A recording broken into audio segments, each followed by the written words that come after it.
देवों का देव महादेव जी के चरण में प्रणाम करती हूँ, मेरा प्रणाम स्वीकार हो। मैया गौरा पार्वती के चरण में प्रणाम करती हूँ, मेरा प्रणाम स्वीकार हो। गणपति ललनवा के चरण में प्रणाम करती हूँ, मेरा प्रणाम स्वीकार हो। सब गुरु भाई बहनों के चरण में प्रणाम करती हूँ, मेरा प्रणाम स्वीकार हो। गुरु भाई बहना, मैं एक कथा सुनाने जा रही हूँ। इस कथा को पूरा सुनिए और रहस्य जानिए, आधी नहीं। आधी सुनने में शिव गुरु का अपमान होती है, पूरा सुनने में ज्ञान होती है। इसलिए कथा को पूरा सुनिए और रहस्य जानिए। हर हर महादेव, घर घर महादेव। गुरु भाई बहना, एक जात का धोबी थे और एक जात का डोम थे। दोनों बहुत बड़ा मित्र थे,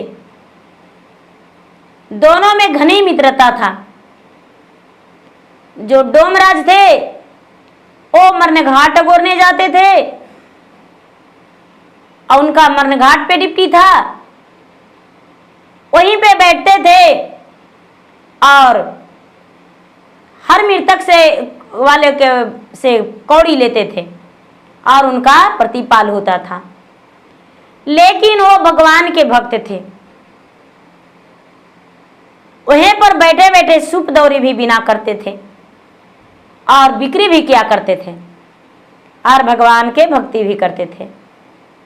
जो धोबी थे वो धोबी कपड़ा धोते थे, गांव गांव में घूम के और कपड़ा लाते थे और कपड़ा नदी में ले जाकर धोते थे। लेकिन प्रतिदिन वो भगवान के भक्ति करते थे, मन ही मन पूजा करते थे। उन्हें लगता था कि जो डोम थे वो भी सोचे कि मैं तो नीचे जाती हूँ, मैं तो मरने घाट गोरने वाला हूँ, तो भला मैं कैसे मंदिर जा सकते हैं। धोबी सोचते कि मैं भी तो नीचा जात हूँ, तो मैं भी पूजा पाठ नहीं कर सकते हैं। धोबी और डोम जो दोनों थे, दोनों में घनी मित्रता था। शाम के समय में प्रतिदिन एक बार थोड़ी देर बैठते थे और बैठकर आपस में बातचीत करते थे और उसके बाद कभी उनके घर वो भोजन कर लिया करते थे, कभी उनके घर वो। धोबी के घर डोम और डोम के घर धोबी, दोनों ऐसे करके और खा के बड़े खुशी से दोनों रहते थे। एक दिन का बात है कि डोम और धोबी दोनों कहते हैं कि देखिए भाई, आज मुझे मन कर रहा है कि मैं मंदिर जाऊं और भगवान की पूजा करूं। जब धोबी ऐसा बोले तो जो डोम थे बेचारा, वो कहते हैं कि अरे भाई, हम लोग यदि मंदिर जाएंगे तो लोग मुझे मार डालेंगे, पूजा नहीं करने देंगे। बोले ऐसा नहीं होना चाहिए, भगवान तो एक का नहीं होते हैं, भगवान सबका होते हैं, जो होगा से देखा जाएगा। चलो हम लोग चलते हैं मंदिर। तब डोम और धोबी दोनों चल गए मंदिर। मंदिर गए तो निस आधी रात में मंदिर गए।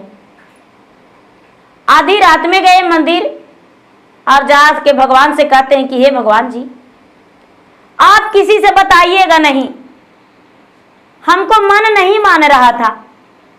प्रतिदिन हम कपड़ा धोने जाते थे और वहां नदी में जहां कपड़ा धोते थे वहां बालू के शिवलिंग बनाते थे और पूजा पाठ करते थे। लेकिन जब पनिया का उधर से आता था धरवा, तब बलुआ के शिवलिंग मेरा दह जाता था। जो पान फूल चढ़ाते थे वो दह जाता था, प्रसादियाँ चढ़ाते थे वो लेट जाता था। आज मेरा मन नहीं माना भगवान जी, आपके मंदिर आ गए हैं, लेकिन आप हल्ला मत कर दीजिएगा भगवान, किसी से मत बताइएगा। बेचारा डोमराज है, वो कहते हैं कि हे भगवान, मैं तो आपको मंदिर में कभी हेला था नहीं, दूर से देखा था कि आप इस प्रकार के हैं। तो मैं जहां मरघट में जिस स्थान पे रहते थे, उसी स्थान पे मैं बालू का बनाकर शिवलिंग और पूजा पाठ करके आपको ध्यान करते थे, नमन करते थे। ए भगवान जी, पूजा तो जरूर करने आए हैं, लेकिन हल्ला मत कीजिएगा। दोनों पूजा करके आ गए। दोनों पूजा करके आ गए, दोनों बड़ी खुश हुए। कहते उनका पत्नी बोले कि आप कहाँ गए थे निशादी रात में? तो भगवान के मंदिर गए थे। बोले अच्छा ठीक है, बहुत अच्छा की बात है। किसी ने देखा तो नहीं? तो नहीं। कुछ दिन के बाद फिर दोनों का मन हुआ कि जाते हैं फिर से मंदिर। तो क्या किए कि दोनों, सुबह होने वाला था और दोनों दोस्त मंदिर गए। जब मंदिर गए और मंदिर में जाके पूजा करने लगे तो भगवान खुश होकर पूरा ठठा के हंस गए। महादेव खुश होकर ठठा के हंस गए और कहने लगे कि हाँ, मेरा सच्चा भक्त आज आ गया है, जो मुझे पल पल में भी मन में बसा के रखता है, कण कण में बसा के रखता है। आज मेरा सच्चा भक्त फिर से आ गया है। और बड़े ठठा के हंसे। जो मंदिर का पुजारी था, गुरु भाई बहना, उसका नींद खुल गया और नींद खुल गया तो हल्ला करने लगा, चोर चोर चोर चोर चोर चोर, पूरा हल्ला करने लगा। लोग जुट गए, दोनों को मंदिर में बंद कर दिए और मंदिर में बंद करके और पूरा कस के पंडित जी चिल्लाए तो लोग जुट गए, अगल बगल के लोग जुटे, पूरा गांव में हल्ला हो गया। इनको दोनों के पकड़ के और ले आए और लाकर जो वहां के मुखिया थे, प्रधान थे, उनके पास ले गए। ले जाके मुखिया जी के पास बोले कि देखिए मुखिया जी, ये भोर में 3 बजे चोरी करने गया था मंदिर में, ये दोनों चोर है, इसको भारी से भारी सजा दिया जाए, भारी से भारी दंड दिया जाए। इतना भारी दंड दीजिए कि कभी दोबारा ये चोरी करने को लिए नहीं सोचे।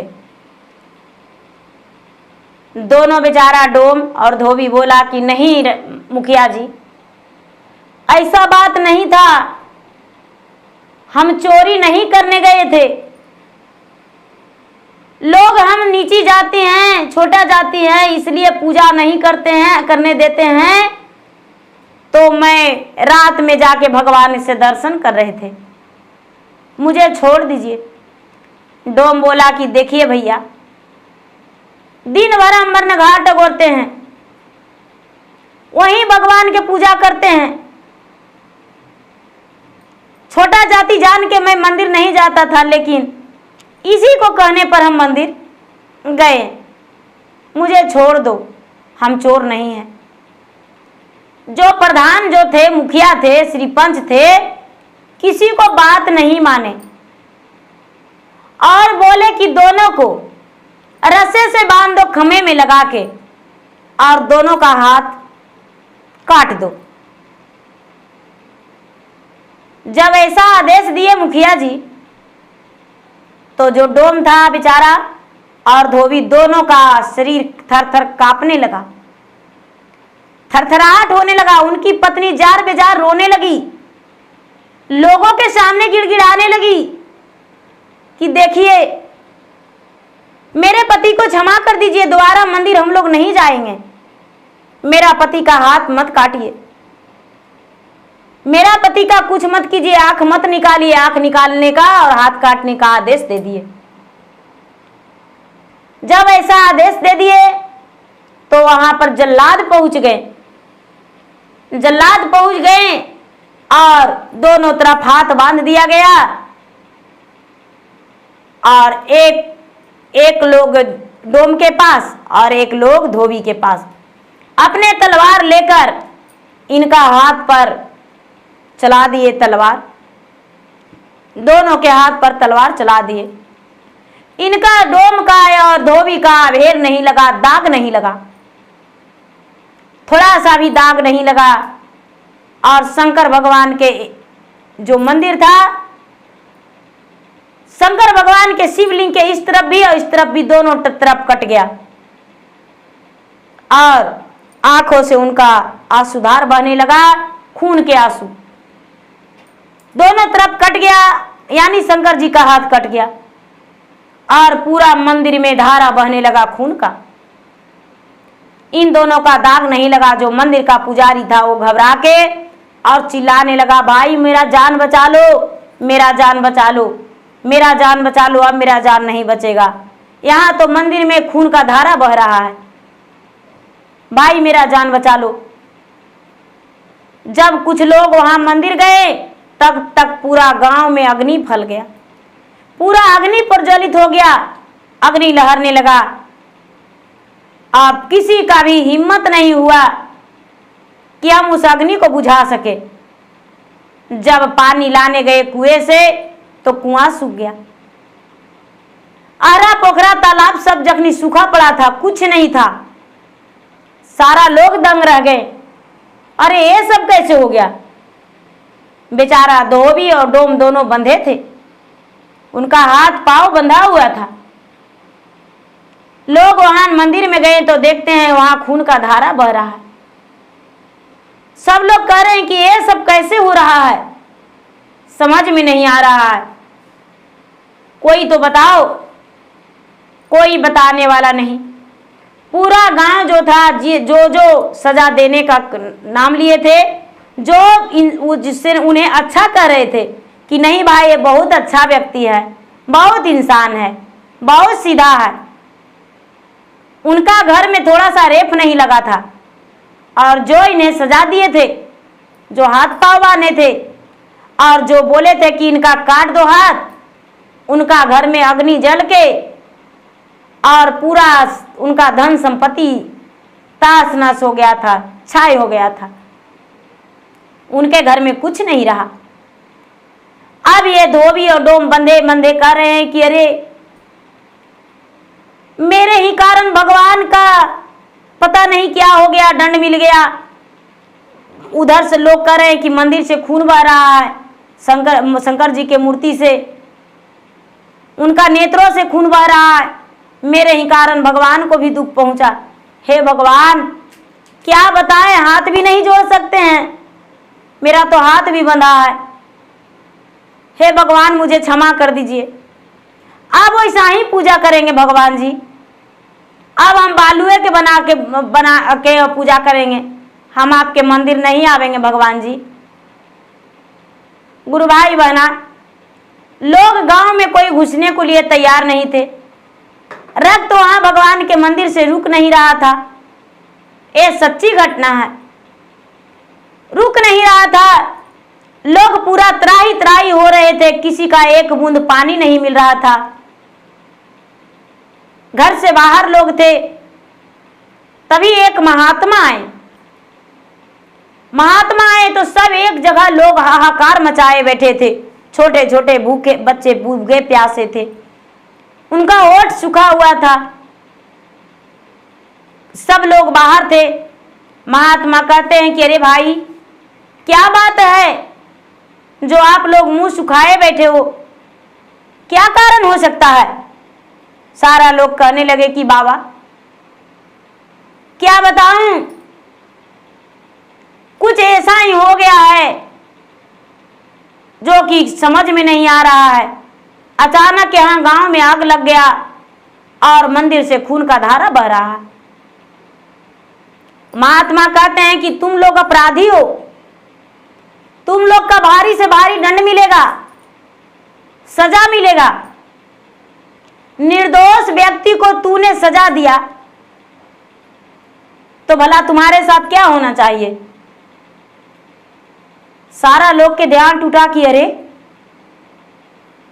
इसका मतलब डोम और धोबी चोर नहीं था, ये पंडित जी झूठ बोले हैं। लोग मंदिर गए और जाके भगवान से क्षमा मांगने लगे कि हे भगवान मुझे क्षमा कर दीजिए, हम निर्दोष व्यक्ति को दंड दे रहे थे, क्षमा कर दीजिए, लेकिन खून का धारा और अग्नि गांव का नहीं पूछा। सारे लोग मिलके और भगवान के पास बिना अन्न जल ग्रहण किए बैठ के और भगवान को ध्यान लगाए। जब भगवान को ध्यान लगाए लगातार 3 दिन कोई व्यक्ति हिले डोले नहीं, लगातार भगवान को ध्यान लगाते रह गए। गांव का अग्नि बुझ गया। वो डोम का हाथ खोल दिए, धोबी का हाथ खोल दिए, उनसे विनती किए, गिड़गिड़ाए और बोले कि आज दिन से छोटी जाति और बड़ी जाति का कोई भेदभाव नहीं रखेंगे। मुझसे गलती हो गया, ए ब्राह्मण ने सब ऐसा करा दिए। वो धोबी जो थे क्षमा मांगे कि देखिए भैया, मैं तो सचमुच में डोम और धोबी हूं, लेकिन जाति तो बदल नहीं सकते हैं, लेकिन ये जो मन का मंदिर है उसे धोकर हम पवित्र रखते हैं और भगवान का भक्ति करते हैं। इसीलिए भगवान मुझ पे दया करके और ये सब रचना रच दिए हैं। डोम और धोबी दोनों जाके मंदिर में बोला, हे महादेव, जो हुआ सो हुआ, अब जो हो रहा है वो गलत हो रहा है। एक खून का नदियां जो बह रहा है उसे रोक दीजिए। खून का नदियां बह गया, बंद हो गया। भगवान का नेत्रों का जो आंसू गिर रहा था, वो क्या किया कि एक आंख डोम और एक आंख धोबी दोनों अपना चक्कू मार के निकाल के और भगवान के शिवलिंग में सटा दिया कि भगवान आपके आंखों से आंसू गिर रहा है खून का, ये बंद हो जाएगा। दोनों जब सटाया तो महादेव का आंखों का खून बंद हो गया। अपने बांह सटा दिया, महादेव के जो दोनों तरफ गिर रहा था खून, जाके सटा दिया तो वो भी बंद हो गया। सारा लोग देखते के देखते रह गए, दंग रह गए। दोनों धोबी और डोम बाहर निकले तो नेत्र जस के तस इनका हो गया। कोई दुखी नहीं और कोई अंधा भी नहीं हुए। भगवान का भी रक्त बंद हो गया गिरना और इनका भी नेत्र जस के तस हो गया। सारा लोग इन्हें गुरु मान लिए। गुरु मान के कहने लगे कि देखिए, आप मेरे गुरु बन जाइए और मैं आपको शिष्य बनूंगा। आप जैसा गुरु कोई मिल ही नहीं सकता है। आप तो साक्षात भगवान से दर्शन करते हैं। सबको ये जो बेचारा धोबी और डोम थे बोले कि देखिए, ऐसा कोई बात नहीं है, लेकिन ये भूल जाइए कि बड़ी जाति और छोटी जाति, मंदिर में सबका जाने का आदेश दे दीजिए। वहां के लोग मंदिर में जाने से कोई किसी को नहीं रोकने लगे और मंदिर में सबको मिलकर पूजा पाठ करने लगे। तो गुरु भाई बहना, ये नहीं कि वो बड़ा जाति है तो मंदिर में वो पूजा करेंगे, वो छोटा जाति है तो वो नहीं करेंगे। अरे बाबा धाम जो बैजनाथ धाम जाते हैं तो वहाँ सबको जाते हैं, पूजा करते हैं। जैसे हरिहर नाथ जाते हैं तो वहाँ सबको पूजा करते हैं। वहाँ पर कोई लिखा जोखा नहीं है कि वो जात। बड़े बड़े मंदिर में, बड़े बड़े धाम में सब जाति वहाँ पूजा करते हैं। तो क्या गांव में हम लोग क्यों नहीं कर सकते हैं सबके साथ में पूजा? क्यों ऊंच नीच का भेदभाव लगाएंगे? तो इसलिए गुरु भाई बहना, ऊंच नीच का भेदभाव नहीं लगाना चाहिए। तो चलिए, मेरा कथा जो अच्छा लगे तो मेरा कथा को लाइक कीजिए, शेयर कीजिए। चैनल पर यदि नए हैं तो चैनल का सब्सक्राइब कीजिए और बेल आइकन घंटी को दबाएं, जो कि मेरा वीडियो का नोटिफिकेशन सबसे पहले आपके पास जाए और आप मेरा वीडियो का सुन सके, देख सके, लाभ उठाए। धन्यवाद। हर हर महादेव, घर घर महादेव।